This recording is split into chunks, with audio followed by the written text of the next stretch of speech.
تو والد صاحب ہماری بہنوں کو حکم دیتے تھے کہ ان کے سامنے نہیں آنا ہے. غصہ کرتے تھے کہ ایسے بے محابہ کوئی نہیں آ کے بیٹھے گا.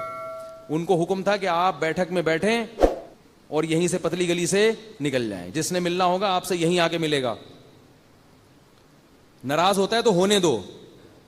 بہت زیادہ برائی پھیل رہی ہے, مصافحہ کرنا کزنوں سے, گلے ملنا کزنوں سے, براڈ مائنڈڈ کہہ کے نا سب کو بے شرم بنا دیا ہے. ہم براڈ مائنڈڈ ہیں, ہم کوئی گھٹیا تھوڑی ہیں, گلے بھی بڑے تمیز سے ملتے ہیں کہ ایسے جیسے بالکل کوئی احساس ہی نہیں ہو رہا ہمیں. چھوڑ دو اللہ کے بندو, یہ غیر مسلموں کا کلچر ہے, یہ ہندوؤں کا ہو سکتا ہے, یہ بلکہ ہندوؤں کا بھی نہیں ہے, یہ تو انگریزوں کا ہے, یہودیوں کا ہے, جن پر اللہ نے لعنت کی ہے, جن پر اللہ کا غضب آیا. بار بار سورہ فاتحہ میں ہم کہتے ہیں غیر المغضوب علیہم ولا الضالین, اے اللہ نہ عیسائیوں کے راستے پہ چلا اور نہ یہودیوں کے راستے پہ چلا. ہندوؤں کا تذکرہ نہیں ہے یہاں پہ. سورہ فاتحہ میں 2 قوموں کا اللہ نے ذکر کیا, 2 قوموں کا. اے اللہ ہمیں انعام یافتہ لوگوں کے راستے پہ چلا, انعام یافتہ لوگوں کے راستے پہ, ان لوگوں پر نہیں جن پر غضب ہوا. غضب کس پر ہوا تھا؟ یہودیوں پر. اور ان لوگوں پر بھی نہیں جو گمراہ ہیں. تمام مفسرین کا اتفاق ہے کہ اس سے کون مراد ہیں؟ عیسائی. ہندوؤں کا ذکر نہیں, سکھوں کا ذکر نہیں. وجہ اس کی ہے کہ دنیا میں ہندو اور سکھ بھی ان کو فالو کر رہے ہیں. ہندوؤں کا اپنا کلچر ایسا تھوڑی تھا جیسا آج ہو گیا ہے. ان کے تو بڑا سخت پردہ ہوتا تھا, داماد جو ہے ساس جو ہے اپنے داماد تک سے پردہ کیا کرتی تھی. انہوں نے بھی کس کو فالو کرنا شروع کر دیا؟ عیسائیوں کو, یہودیوں کو. ان کا بھی فیملی سسٹم تباہ و برباد ہو گیا. پریشان ہے وہ بھی, گھروں میں زنا ہو رہا ہے, اتنا زیادہ ان کے ہاں برباد ہو گیا نا ہندوؤں کا فیملی سسٹم کہ جس کی کوئی انتہا نہیں. کوئی عورت محفوظ نہیں ہے. ہر عورت کو پتا ہے کہ حتیٰ کہ اپنے محرم رشتہ داروں سے بھی محفوظ نہیں ہے. اتنا ان لوگوں نے معاشرے میں حیوانیت پھیلا دی ہے. شکر کرو میرے بھائی, اللہ نے مسلمان بنایا ہے, اللہ نے ہمیں مسجد میں آنے کی توفیق عطا فرمائی ہے, اور بار بار ہمارے منہ سے یہ دعا نکلوائی ہے کہ اللہ عیسائیوں کے راستے پر نہیں چلانا. تو کزنوں سے ہاتھ ملانا, گلے ملنا, یہ سارے یہود و نصارہ کے طریقے ہیں. لڑکیاں جب آپس میں ملتی ہیں تو آج کل ان میں بھی ایک بےہودگی آ گئی ہے, کسنگ کرتی ہیں ایک دوسرے کو. چھوڑ دو اس بے شرمی کو. جیسے مرد ملتے ہیں مصافحہ کرتے ہیں بس, تو لڑکیاں بھی آپس میں ملیں مصافحہ بس. اس سے زیادہ فری ہونے کی چندہ ضرورت نہیں ہے. برائی پھیلتی ہے معاشرے میں اس سے. تو نبی صلی اللہ علیہ وسلم نے فرمایا کیا ہے کہ جہنم میں جانے کے لیے کیا ہے؟ زنا ہے, لڑکیوں سے فضول دوستیاں ہیں, گپے ہیں. اور جنت میں جانا ہے تو بیوی کو ٹائم دو. وہ ٹائم دینے کا آپ کے پاس ٹائم نہیں ہے, کیونکہ اس کا کوئی پولیس نہیں پوچھے گی آپ سے. وہ تو اللہ نے حکم دے دیا نا, اللہ نے حکم دے دیا بھائی اس کو ٹائم دو, تو اس کے لیے ٹائم نہیں ہے. کوئی فون آ جائے اننون نمبر سے کسی لڑکی کا تو بھاگ جائیں گے, بچے پھینک کے بھاگ جائیں گے, ٹھیک ہے نا. تو جہنم میں جاؤ بہت اچھا ہے بھائی. اللہ تعالیٰ نے قرآن مجید میں بتایا ہے کہ لَأَمْلَأَنَّ جَهَنَّمَ مِنَ الْجِنَّةِ وَالنَّاسِ أَجْمَعِينَ. جب بھی ہم ایسی باتیں سنتے ہیں تو اشکال ہوتا ہے کہ اتنے سارے لوگ کیا سارے جہنم میں چلے جائیں گے؟ ہے بھائی ایک تو مسلمانوں کا ریشو کتنا ہے, وہ کم ہے. 1 ارب یا 1.25 ارب مسلمان ہیں, باقی سارے کیا ہیں؟ کافر ہیں. ان کافر میں بہت سے کچھ ایسے ہوں گے جن تک دین کی دعوت نہیں پہنچی ہوگی, ان کو آپ نکال دیں. باقی زیادہ تر تو وہ ہیں کہ جن پر اسلام پہنچ چکا ہے, وہ بھی جہنم میں. پھر یہ اتنے سارے جو مسلمان ہیں ان میں بھی گنہگاروں کا ریشو بہت زیادہ. تو شیطان یہ دل میں وسوسہ ڈالتا ہے کہ وہ بھی جہنم میں.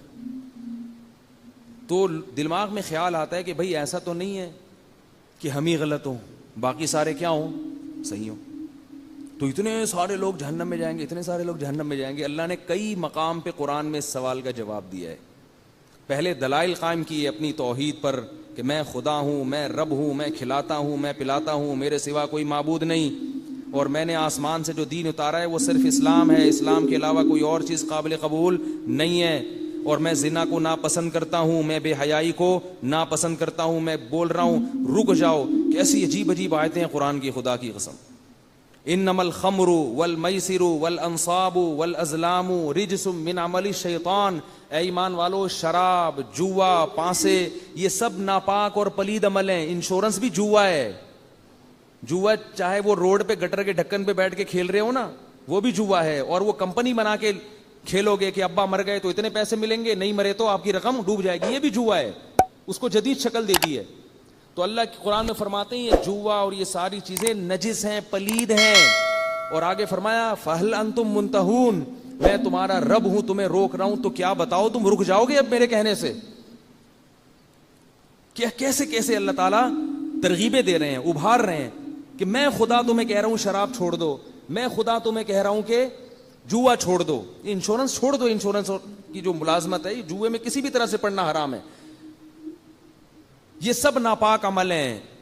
فہل انتم منتہون, کیا اب بھی رکو گے؟ کوئی اثر ہی نہیں ہوتا ہمارے اوپر. جب نبی صلی اللہ علیہ وسلم مشرکین کو یہ باتیں کرتے تھے تو مشرکین نے بھی یہی اعتراضات کیے تھے, کہتے تھے آپ ہمارے قوم کے خلاف اتنا کیوں جا رہے ہیں, آپ ایسا کریں کہ اس قرآن میں ان احکام میں تھوڑی سی تبدیلی کر لیں. آج ہم نے جو سورہ یونس پڑھی تو اللہ نے حکم دیا قل ما یکون لی ان ابدلہ من تلقاء نفسی فقد لبثت فیکم عمرا من قبلہ, دیکھو میں تمہارے درمیان 40 سال رہا ہوں, میں نے کبھی کوئی کلام اپنی زبان سے پیش نہیں کیا. 40 سال کے بعد اچانک ایک امی کی زبان سے ایسی آیتیں نکلنا شروع ہو گئیں جو دلوں کو ہلا رہی ہیں اور اس میں بڑے پیارے احکام دیے جا رہے ہیں, تو سمجھ لو کہ یہ میری طرف سے نہیں ہے, یہ اللہ کی طرف سے ہیں. اور اللہ اپنی طرف سے جو کچھ میری زبان پہ جاری کرے گا میں اس میں تبدیلی نہیں کر سکتا. اور یہ بھی بتایا اللہ نے کہ نبی کو کہ ان کو کہہ دو انی اخاف ان عصیت ربی عذاب یوم عظیم, مجھے تو خود ڈر ہے کہ اللہ جو احکام مجھے دے رہا ہے اگر اس میں مجھ سے نافرمانی ہوئی تو مجھے بھی بہت بڑے دن کے عذاب کا خطرہ ہے, میں بھی پکڑ میں آ جاؤں گا. سب کے لیے قانون بنا دیا اللہ نے, سب کے لیے. تو بھائی یا تو ایک طرف یہ دلائل ہیں ان کو دیکھو, اور اگر اکثریت کو دیکھنا ہے تو پھر اللہ نے دھمکی دی ہے لَأَمْلَأَنَّ جَهَنَّمَ مِنَ الْجِنَّةِ وَالنَّاسِ اجمعین, فرمایا یہ نہ سمجھو کہ جہنم میری چھوٹی ہے, میں نے قسم اٹھائی ہوئی ہے کہ میں جہنم کو جنات اور انسانوں سے بھر دوں گا. زبردستی نہیں اللہ کسی کو جہنم میں, ہم تو قسم اٹھاتے ہیں نا زبردستی, یہ تاکید کے لیے بتایا جا رہا ہے کہ ایسا ہوگا. اس خوش فہمی میں مبتلا نہ رہنا کہ جنت میں زیادہ لوگ جائیں گے اور جہنم میں کم, نا نا نا نا نا, جہنم میں زیادہ لوگ جائیں گے, بھر دوں گا میں, اس لیے کبھی اس خوش فہمی میں نہ رہنا. یہاں تک فرمایا یوم نقول لجہنم هل امتلأت وتقول هل من مزید, اس دن کو یاد کرو جب ہم جہنم سے کہیں گے کہ اے جہنم کیا تو بھر گئی ہے, اور جہنم کہے گی اے اللہ بتا اور بھی کوئی ہے تو ڈال دے میرے پیٹ میں, اور بھی ہے تو ڈال دے میرے پیٹ میں. وجہ اس کی یہ ہے کہ اللہ نے اپنے بندوں پر حجت کو تام کر دیا ہے. لا اکراہ فی الدین قد تبین الرشد من الغی, فرمایا دین میں زبردستی نہیں ہے, آپ غیر مسلم کو زبردستی مسلمان نہیں کر سکتے. آپ کسی ہندو کو سمجھا تو سکتے ہو کہ اس پتھر کے سامنے سر مت جھکاؤ, گن پوائنٹ پہ اس کو وہاں سے ہٹا نہیں سکتے, اسلام نے اجازت نہیں دی.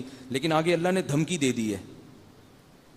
اللہ نے فرمایا کہ میں جو کہہ رہا ہوں نا کہ زبردستی دین پہ نہیں لا سکتے, اس لیے نہیں کہ تمہیں کنفیوژن ہے کہ پتہ نہیں ہمارا دین صحیح بھی ہے یا نہیں ہے, نا نا نا نا نا, فرمایا اس لیے نہیں لا سکتے قد تبین الرشد من الغی, سیدھا راستہ اور غلط راستہ بالکل ایسے کلیئر ہے جیسے دودھ کا دودھ اور پانی کا پانی. اتنا صاف جب راستہ ہے تو اگر کوئی بت کے سامنے جھک رہا ہے تو اپنی جہنم کا سامان خود اکٹھا کر رہا ہے. وہ اللہ پوچھے گا قیامت کے دن اس سے اپنے ہاتھوں سے بنا کے کیوں جھکے اس کے سامنے. جس نے بنایا ہے, جس رب نے پیدا کیا, پانی میں آنکھ ناک کان دل دماغ جگر بنائے, اس کے سامنے کیوں نہیں جھکتے تھے. تو یاد رکھو جیسے ہندو کا غلط ہونا بالکل واضح ہے, ایسے ہی مسلمان کے لیے نماز نہ پڑھنا بھی گمراہی ہے, اس میں بھی دو رائے نہیں ہو سکتی. رمضان کا روزہ چھوڑ دینا اسی طرح غلط ہے بالکل, اس میں بھی دو رائے نہیں ہو سکتی. چونکہ جب ہم نے اللہ کو مان لیا, ہم نہ ہندو مذہب اختیار کرتے ہیں نہ سکھ مذہب اختیار کرتے ہیں, ہم مانتے ہیں کہ ایک خدا ہے, اس کا ایک رسول ہے جو آخری نبی ہے اور اس کی کتاب ہے, تو بھائی پھر اس کتاب کو فالو کیوں نہیں کرتے, اس کو کیوں نہیں فالو کرتے. لوگ کہتے ہیں مولویوں میں اختلاف بہت ہے, قرآن کے حکام تو بہت واضح ہیں نا, کیا مولویوں میں یہ بھی اختلاف ہے کہ نمازیں 5 ہے کہ 4 ہیں؟ بولو نا بھائی, اس میں کوئی اختلاف ہے کیا؟ یہ بھی اختلاف ہے کہ سود لینا غلط ہے, کیا اس میں بھی اختلاف ہے کہ ماں باپ کا دل دکھانا ثواب ہے یا حرام ہے؟ اس میں کوئی اختلاف ہے؟ گرین والے سے پوچھو، وائٹ والے سے پوچھو، ٹانگیں چوڑی کرنے والے سے پوچھو، پتلی کرنے والے سے پوچھو، سب کہیں گے کہ بھائی سب سے بڑا جرم حقوق العباد میں والدین کی، بولو بھائی، نافرمانی، ان کو پریشان کرنا سب سے بڑا جرم ہے، سب کا اتفاق۔ قل تعالوا اتل ما حرم ربکم علیکم، یہ آیت مجھے بڑی پیاری لگتی ہے۔ اللہ تعالیٰ ایسا معلوم ہوتا ہے کہ ہم لوگوں کے 15ویں صدی کے مزاج کو دیکھ کے نا اللہ نے یہ آیت نازل کی ہے، ویسے تو اس زمانے میں بھی فٹ تھی، آج اور زیادہ فٹ آ رہی ہے۔ ایسے جیسے ہم اختلافات کے بکھیڑوں میں پڑ کے نا پریشان ہو جاتے ہیں، یار کیا ہے، پتہ نہیں کیا کرنا ہے، ٹانگیں یوں کرنی ہے کہ یوں کرنی ہے، ٹھیک ہے نا، ادھر جاؤ وہ بولتے زور سے آمین، وہ رفع الیدین وغیرہ نہیں کرنا، رفع الیدین وہ کہہ رہے یہ کرنا ہے وغیرہ، پھنس جاتا ہے انسان۔ پگڑی کون سی پہننی بھی ہے کہ نہیں پہننی، ٹوپی پہننی ہے یا کرانی ہے کسی کو، تو اتنی پریشانی ہو جاتی ہے انسان۔ اتنے فرقے بن گئے ہیں، اہل حدیث کی بھی بڑی قسمیں وجود میں آ گئی، ٹوپیوں والے الگ، بغیر ٹوپیوں والے۔ ابھی تک تو یہ تھے نا حنفیوں میں دیوبندی بریلوی بنے ہوئے تھے، اہل حدیث میں کہا جاتا تھا نہیں، اہل حدیث میں بہت سارے بن گئے، ٹوپی والے، بغیر ٹوپی والے۔ پھر اہل حدیث میں بعض کہتے ہیں کہ عورتیں سمٹ کے نماز پڑھیں، اہل حدیث میں ایسے علماء ہیں، اور بعض کہتے ہیں نہیں مردوں کی طرح پڑھیں۔ پھر جو بغیر ٹوپی والے ہیں ان میں بھی بہت، نماز جنازہ کچھ زور سے پڑھتے ہیں، کچھ آہستہ پڑھتے ہیں، کچھ عجیب۔ تو پبلک اتنی پریشان ہوتی ہے کہ یار یہ دین کے مقتدا اور رہبر ہیں، کہاں لے کے جا رہے ہیں یار ہم۔ ٹھیک ہے آپ علماء کے پاس بیٹھ کے یہ مسئلے بھی حل کریں تاکہ حق تک پہنچے، لیکن یہ اتنے بڑے ایشو نہیں ہیں، یہ مسئلہ آپ کا حل نہیں ہوا تو جہنم میں نہیں اللہ پھینکے گا آپ کو اس بنیاد۔ سیکھیں تاکہ گمراہی کی طرف نہ جائیں، لیکن یہ اتنا بڑا ایشو نہیں ہے۔ بڑے ایشو کیا ہیں؟ قرآن کہہ رہا ہے قل تعالوا، اے نبی ان سے کہہ دو تعالوا، آؤ۔ کیسا پیارا اس انداز ہے، آؤ، نتلو ما حرم علیکم ربکم، میں تمہیں اللہ کی آیات پڑھ کے سناتا ہوں جس سے پتہ چلے گا کہ تمہارے پیدا کرنے والے نے کن چیزوں کو تم پہ حرام کیا ہے۔ کیسا اندھیب انداز ہے، تعالوا، آؤ آؤ میں بتاتا ہوں، چھوڑو ادھر ادھر نہ جاؤ، وہ ٹانگیں چوڑی، وہ پتلی، وہ زور سی، وہ آیا بھائی چھوڑو ادھر ادھر ادھر، کہتے ہیں نا جیسے کوئی بندہ پھنسا ہوا ہو نا، وہ گرین والا ادھر کھینچ رہا ہو، دوسرا ادھر، اور کوئی مولوی صاحب دور کھڑے تماشا دیکھ رہے ہو، پریشان ہو، یار یہ بیچارہ کنفیوز ہو رہا ہے، تو کہتا نا یار ادھر، کہتا نا ادھر ادھر میں تجھے بتاتا ہوں، زیادہ چکر میں نہیں پڑ، تو بھائی یہ دو چار کام کر لے۔ بالکل یہی انداز ہے اللہ کا، اے نبی ان سے کہہ دو تعالوا، آؤ۔ تعالوا جو ہے نا یہ بڑے احترام سے جب کسی کو کہا جاتا ہے آئیے، تشریف لائیے۔ عربی میں ایک لفظ ہے ایتی، ایتی کا مطلب آ جا، ادھر پڑھا پڑھ، اتھے آ، اور ہے تعالوا، تشریف لائیے، آئیے، آؤ ہم تمہیں بتاتے ہیں کہ تمہارا رب کن چیزوں کو تم پر کیا کر رہا ہے، حرام کیا۔ اللہ تشرکوا بہ شیئا، سب سے پہلے اللہ کے ساتھ کسی کو شریک مت کرنا۔ یا اللہ مدد چلے گا، یا رسول اللہ مدد قبول نہیں ہے، نہیں ہے، بس چھوڑ دو اپنے مولوی لوگ جو تمہیں کہہ رہے ہیں نا یا رسول اللہ مدد ہونا چاہیے، ان کے فلانے مہاجر مکی نے لکھ دیا تو فلاں نے لکھ دیا، وہ ہمارے اکابر نے لکھا ہے۔ مشکل کشا اس معنی میں نہیں لکھا مشکل کشا کہ اللہ نے ان کو اختیارات دیے ہیں، مشکل کشا اس کو بھی کہہ دیا جاتا ہے بعض دفعہ کہ وہ آپ کی کوئی مشکل بیٹھ کے حل کر دے، اور اس لفظ کو پکڑ کے بیٹھ کے کہ حاجی امداد اللہ مہاجر نبی مکی نے بھی مشکل کشا لکھا ہے، وہ بھائی وہ اس معنی میں نہیں لکھا، اگر اس معنی میں لکھتے کافر ہو جاتے اور ہم ان کو اپنے بزرگوں کی فہرست سے نکال دیتے۔